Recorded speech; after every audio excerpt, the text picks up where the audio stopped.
गाजीपुर में सपा रुकने पार्लियामान अफजाल अंसारी और पुलिस के बीच तीखी नोकझोंक का वीडियो सोशल मीडिया पर तेजी से वायरल हो रहा है। वहीं रुकने पार्लियामान ने पुलिस कार्रवाई को प्रोटोकॉल की खिलाफ वर्जी बताते हुए संगीन इल्जाम लगाया। उन्होंने इस पूरे मामले को लेकर अपनी सिक्योरिटी को लेकर भी तशवीश जाहिर की। उन्होंने कहा है कि उनको लगातार घेरने की कोशिश की जा रही है। सांसद ने यह भी कहा है कि उन्होंने इस पूरे घटनाक्रम की जानकारी पीएम मोदी से मुलाकात के दौरान जाती तौर से दी है। जबकि पुलिस अधीक्षक डॉक्टर इरज राजा का कहना है कि मुख्तार अंसारी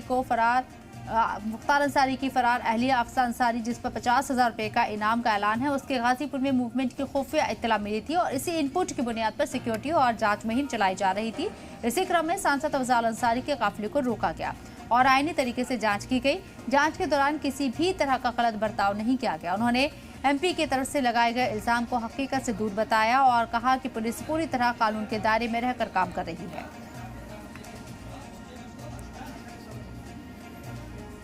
जनप्रतिनिधियों के साथ बदसलूकी ये बहुत गंभीर सवाल है और ये इस सवाल पर इस तरह से ये नहीं चल सकेगी, ये तानाशाही नहीं चलेगी।